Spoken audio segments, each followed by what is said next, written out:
Bienvenidos al tema 5 de primero de bachillerato. Este tema se llama Principales grupos de seres vivos y seres unicelulares. La última parte del tema, los virus y las enfermedades infecciosas, los virus los trataremos, los definiremos muy levemente, y las enfermedades infecciosas, pues os las explicarán ya el próximo curso. En esta imagen de presentación del tema aparece lo que conocemos hoy como el árbol de la vida. Es decir, realmente todos los seres vivos, como ya hemos dicho muchas veces en clase, están emparentados de una forma u otra. Es decir, que formamos como una especie de gran familia que tiene un origen común. Es decir, si tiramos el tiempo geológico hacia atrás, si vamos pensando en millones de años hacia atrás, nos vamos dando cuenta que en realidad todos los seres vivos, por muy diferentes que seamos visiblemente, pues estamos emparentados. Y hubo un momento en la historia de la Tierra en la que pues nos separamos. Es decir, aparecieron nuevas especies y esas especies fueron cambiando a lo largo del tiempo, de forma que, pues en la actualidad formamos individuos muy diferentes. Pero vuelvo a decir diferentes a nivel visual, a nivel externo, porque si analizamos a nivel interno las células que componen estos seres vivos y el ADN, vemos que las diferencias no son tan grandes. Pues bien, en este tema vamos a tratar los siguientes puntos. El primero, cómo se clasifican los seres vivos. Primero vamos a ver y analizar de qué forma y cómo han ido evolucionando a lo largo del tiempo las diferentes clasificaciones de los seres vivos. Después, en el segundo punto, vamos a analizar el problema que existe en la actualidad acerca de la clasificación. Es decir, si es mejor clasificar los seres vivos en 5 reinos o 3 dominios. Realmente esto no es una dicotomía, sino que el problema se puede dividir en más opciones. O digamos que la respuesta a este problema de la clasificación tiene más propuestas. No solo 5 reinos o 3 dominios, sino que tiene bastantes más. Pero bueno, las principales son estas dos. Y después, pues los 5 últimos puntos del tema, pues iremos analizando las características de cada uno de estos 5 reinos en los que típicamente se os ha explicado pues la diversidad de los seres vivos, que son el reino Monera, dentro del cual encontramos todos los seres vivos procariotas y unicelulares que existen, conocidos hasta el momento, y posteriormente analizaremos los reinos eucariotas, que son los reinos protoctistas, el reino fungi u hongos, el reino de las plantas y el reino animal. Como siempre, aquí os pongo, sacado directamente de la ley, los contenidos que vamos a tratar, así como los criterios de evaluación. Así que, como siempre os digo, tenedlos muy en cuenta de cara al examen y de cara al futuro para la prueba de acceso a la universidad. Bien, antes de empezar, es importante tener en cuenta estas dos preguntas, porque nos van a ayudar bastante a entender cómo se clasifican los seres vivos y cómo ha ido evolucionando la vida y cómo se ha ido diversificando a partir de un origen común. La primera pregunta dice, ¿qué relación de parentesco une a los grupos de seres vivos? Y la respuesta es que todos proceden de un antecesor común. Es decir, lo que sabemos en la actualidad es que hace unos 3.800 millones de años pues se originó la vida y a partir de una única célula o unas pocas células. Y a partir de ese organismo inicial, pues digamos que se ha diversificado toda la vida que conocemos actualmente. Por tanto, podemos concluir que aunque sea familia lejana, todos los individuos, todos los seres vivos, todas las especies existentes en la Tierra están de una forma u otra emparentadas. La segunda pregunta es, ¿en qué se basa la división de seres vivos en 5 grandes grupos? Es decir, la típica clasificación que os enseño desde primero de eso, de esos 5 reinos. Bueno, pues esa clasificación se basa en la similitud, es decir, en la semejanza entre los diferentes grupos. Pero en la semejanza no solo de su apariencia física o de su aspecto externo, que es como se clasificaba antiguamente, sino también de su proximidad genética, o dicho de otra forma, de su similitud en la secuencia de los ácidos nucleicos. En esa secuencia de bases nitrogenadas que constituyen el alfabeto genético, pues digamos que cuanto más próximos están dos especies o cuanto más semejantes son, pues partimos de la base de que habrá más similitudes a nivel de esa secuencia de bases. Bien, pues estas dos ideas tenéis que tenerlas muy en cuenta para el desarrollo de este tema. Pues bien, vamos a empezar con el primer punto, que es el de cómo se clasifican los seres vivos. Bien, para comprender la gran biodiversidad que existe en la actualidad, es necesario clasificar a todos los organismos mediante un buen sistema que distribuya a los seres vivos en grupos.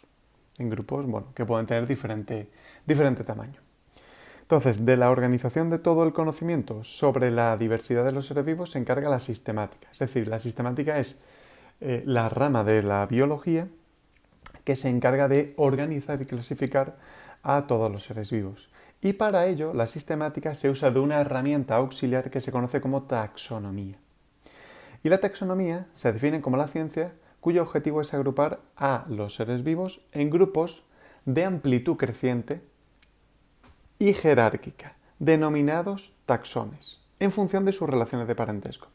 Es decir, esto de agrupar los seres vivos en taxones, es decir, en unidades de jerarquía creciente, es parecido a la estructura de clasificación jerárquica que utilizamos para clasificar la materia viva. Es decir, recordad del primer tema que decíamos que un organismo está constituido de un nivel jerárquico inferior, que son los sistemas o aparatos. Estos a su vez se clasifican o se componen de un nivel jerárquico inferior, que son los órganos.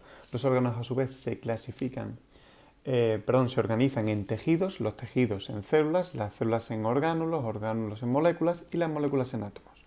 Bueno, pues esto es lo mismo. Es decir, el sistema de clasificación de los seres vivos es jerárquico y a cada nivel se le llama taxón.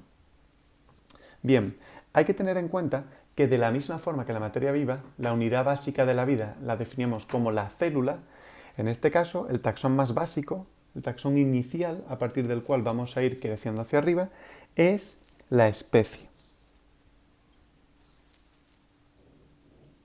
Bien, tenemos que tener en cuenta que la clasificación de los seres vivos ha sufrido modificaciones desde la división inicial en dos reinos que hizo Carl von Linneo en el siglo XVII, que dividió, digamos, a los seres vivos en animales y plantas. Bueno, pues digamos que la clasificación desde ese momento hasta la actualidad ha evolucionado muchísimo.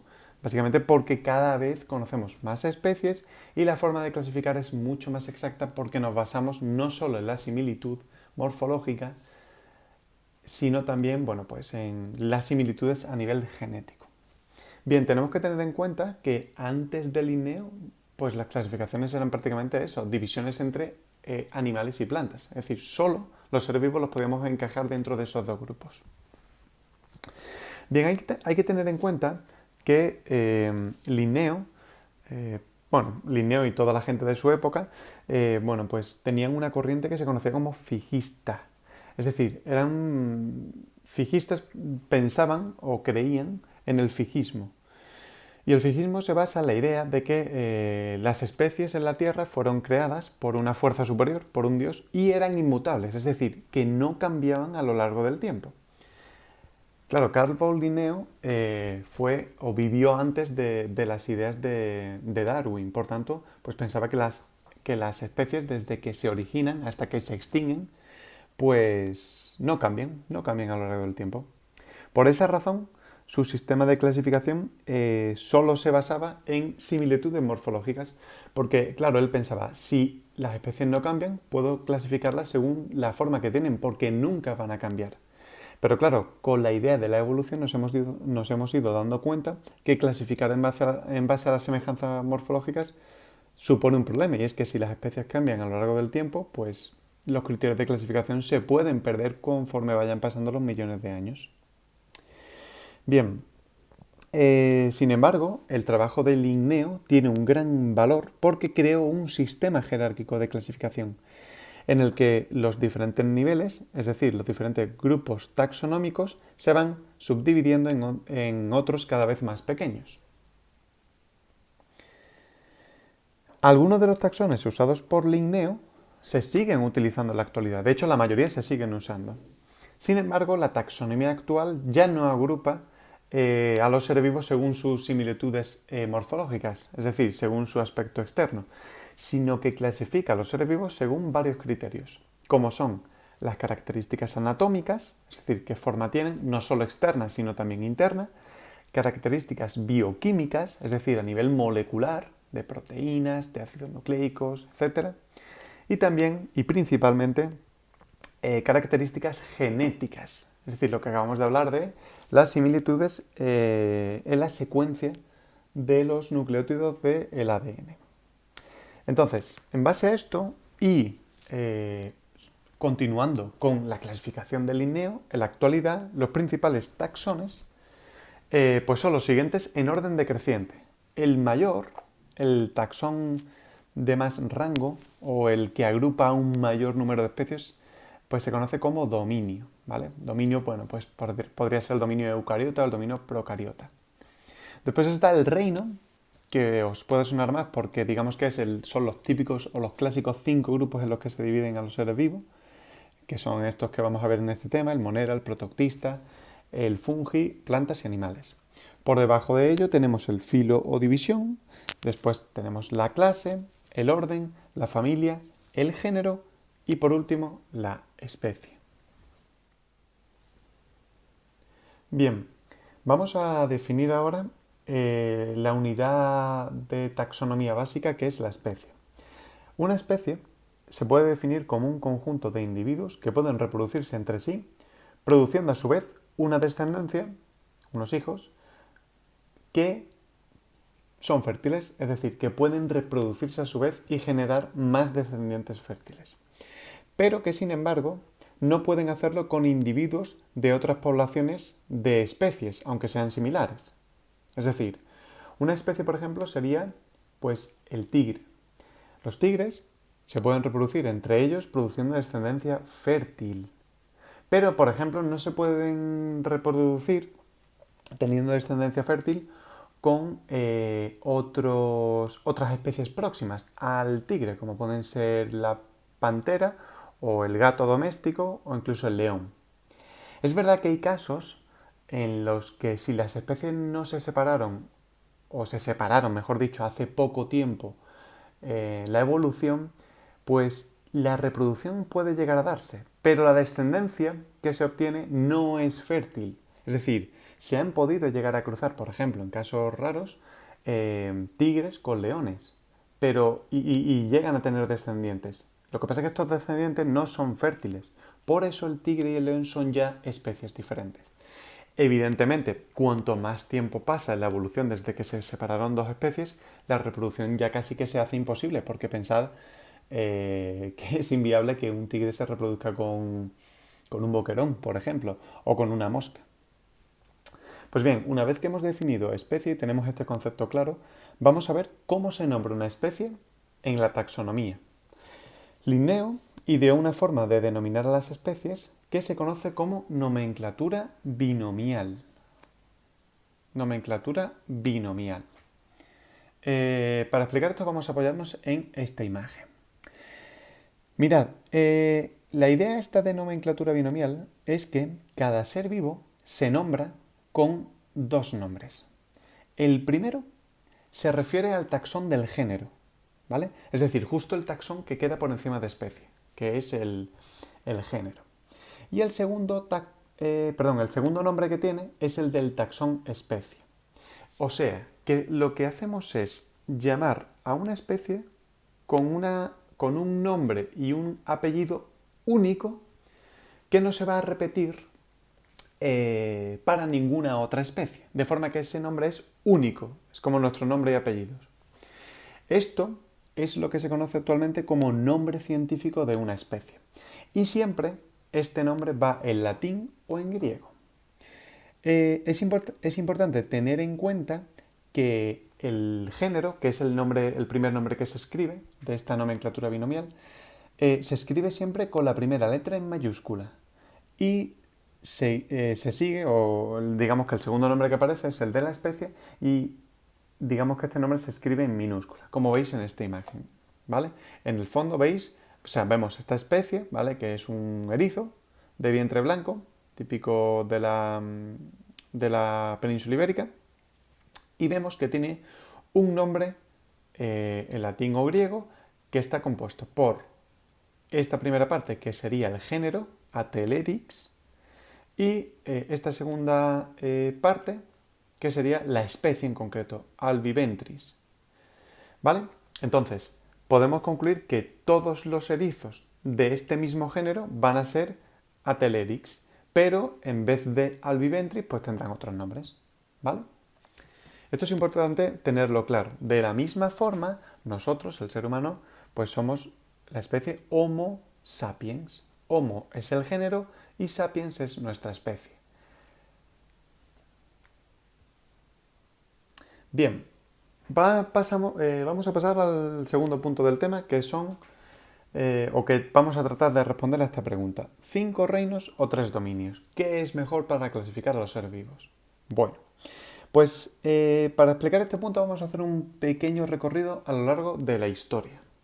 Desde Linneo hasta la actualidad se han sucedido los cambios en las clasificaciones de los seres vivos. Entonces, empezamos con los 2 reinos clásicos, que incluso antes de Linneo, pues las clasificaciones dividían los seres vivos en 2 grupos, que eran animales y vegetales. Y todo era animal y vegetal. O sea, o era animal, o entraba dentro del reino animal, o entraba dentro del reino vegetal.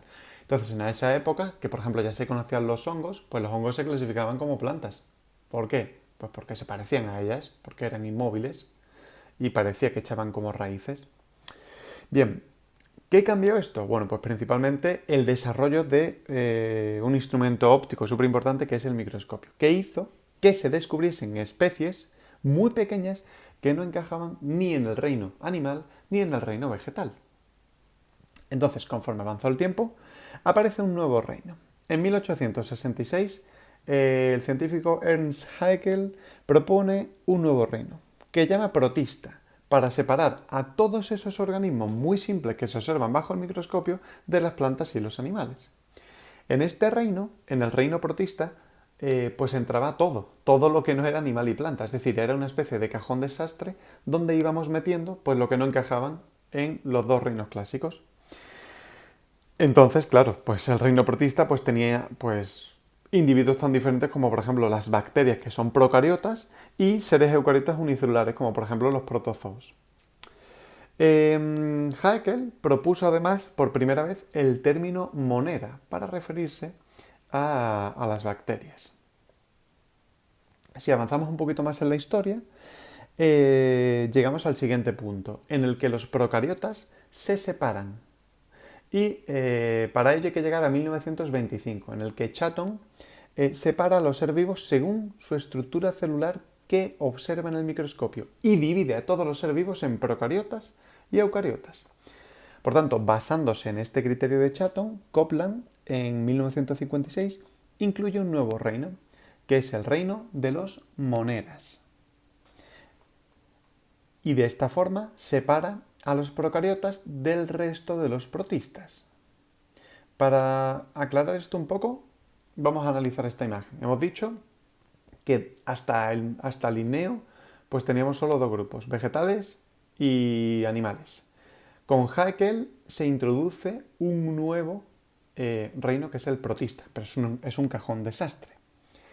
Si avanzamos un poco más, Chatton en el 25, analizando las estructuras celulares, observa que existen 2 tipos de organización celular. La procariota, sin núcleo ni orgánulos, y la eucariota, con núcleo y orgánulos membranosos. Después, Copland, basándose en la idea de Chatton, pues crea 4 reinos. Es decir, los procariotas los denomina moneras, y aquí mete a todas las bacterias, y digamos que los protistas pasan a llamarse ahora protoctistas. Y estos individuos siguen siendo un cajón desastre, pero ya hemos quitado por lo menos a los procariotas. Es decir, son eucariotas que no encajan dentro de plantas y animales. Si avanzamos un poquito más, llegamos a un punto clave en la historia de la clasificación de los seres vivos, y es la aparición de los 5 reinos, que inicialmente la propuso Whittaker en el 69, al incluir un nuevo reino, el reino fungi, que separa a los hongos de los vegetales. Es decir, hasta el momento, dentro del reino plantae o plantas, pues se incluían a los hongos, Lo que pasa es que Whittaker separa a los hongos de las plantas y ya por primera vez observamos aquí los 5 reinos. Bien, a partir de Whittaker podemos decir que, bueno, se han dado una serie de cambios que analizaremos posteriormente, pero hay que quedarse con lo siguiente, y es que en 1988 Lynn Margulis, esa científica que propuso la teoría de la endosimbiosis, si os recordáis, de la historia de que las mitocondrias y los cloroplastos eran bacterias primitivas de vida libre que fueron endocitadas por los eucariotas, pues esta científica modifica un poco la clasificación de Whittaker y separa las algas de las plantas. Es decir, que las algas que estaban todas incluidas dentro del reino plantas, las saca y las mete en el reino protista. Lo que pasa que al meter a las algas dentro del reino protista, pues pasan a llamarse ese reino protoctista. De esta forma, pues tenemos ya los 5 reinos. Pero claro, los 5 reinos no están exentos de problemas. Y es que, a pesar de que la clasificación de los 5 reinos está aceptada y se usa, pues, por ejemplo, en muchísimos libros de texto, esta forma de organizar los seres vivos en 5 reinos presenta una serie de problemas, que básicamente son 2. La primera es la gran heterogeneidad del reino protista o protoctista, es decir, este reino realmente es un cajón desastre y cada vez se tiene más claro que este reino va a acabar rompiéndose, porque tiene individuos tan diferentes como un protozoo, que es un ser unicelular, y un alga parda que puede medir 20 metros de alto, que es un ser pluricelular talofítico, muy diferente. Y además es que estos grupos tienen diferentes orígenes evolutivos, aunque sean eucariotas. Y el segundo problema es que dentro del reino Monera existen 2 grupos, se ha descubierto que existen 2 grupos muy diferentes entre sí, que son las arqueobacterias y las eubacterias. Cada vez se tiene más certeza de que este reino Monera realmente no es un reino, sino que está dividido en 2 grupos que son, por una parte, las bacterias clásicas que siempre habéis estudiado y las arqueobacterias, que son unos organismos unicelulares procariotas, pero que tienen unas diferencias bastante notables, sobre todo a nivel bioquímico y a nivel genético, con respecto a las clásicas bacterias que conocemos. Por eso, para tratar de resolver el problema este de los 5 reinos, pues aparece una nueva solución de la mano de Carl Woese en 1990, que es la de los 3 dominios y el árbol de la vida. Bueno, pues Woese propuso una nueva división de los seres vivos basada en estudios filogenéticos, en los que comparó, fijaos, como ya digamos que el criterio de clasificación va cambiando, se basa para clasificar a los seres vivos en la comparación de secuencias de ARN ribosómico. Es decir, se pone a analizar el ARN ribosómico, porque sabéis que el ARN ribosómico se encuentra en los ribosomas y los ribosomas están prácticamente en todos los seres vivos. Pues se pone a analizar esas secuencias, es decir, la secuencia de bases de los ARN ribosómicos y empieza a organizar y a clasificar a los seres vivos según la similitud de la secuencia de bases de su ARN ribosómico. Y así, tras un largo estudio y arduo, pues se organiza a los seres vivos en una nueva categoría más amplia que el reino. Es decir, que se inventa una nueva categoría taxonómica por encima del reino que se llama dominio, para tratar de arreglar el problema. Y crea o genera 3 dominios, que son el dominio arquea, que incluye a todas las arqueobacterias, el dominio bacteria, que incluye a las bacterias clásicas que conocemos, y por último el dominio eucaria o el dominio eucariota, que incluye a todos los seres eucariotas. Es decir, que si tratásemos de encajar los dominios con los reinos, pues el dominio arquea, pues la verdad es que proviene de la división del reino Monera, de una parte de ese reino Monera, aparece este nuevo dominio. El dominio bacteria encajaría con el reino Monera quitando las arqueobacterias y el dominio eucaria englobaría a los otros 4 reinos que conocemos, el protoctista, el fungi, las plantas y los animales. Pues bien, A partir de los árboles filogenéticos, Woese propuso el árbol de la vida, que es la imagen con la que hemos abierto el tema, en el que los tres grupos, los tres grandes dominios, procederían de un antepasado común, ¿vale?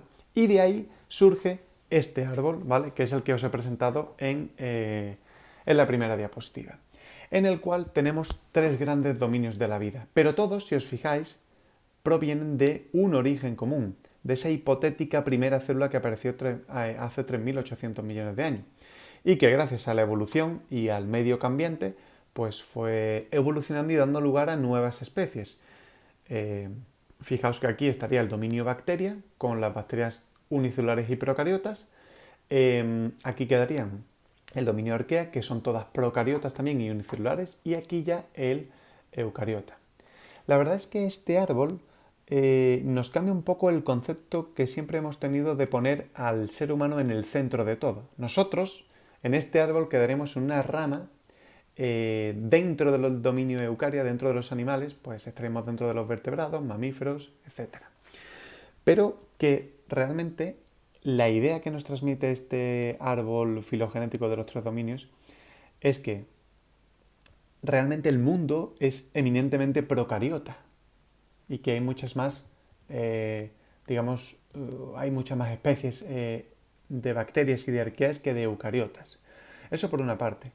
Y por otra parte, nos dice que todos los seres vivos, en mayor o menor grado, estamos emparentados. Esto es al final como si fuese un árbol genealógico de la familia, en el que si vas tirando hacia atrás, pues vas viendo y conociendo los nombres de tus abuelos, tus bisabuelos, tus tatarabuelos, etc.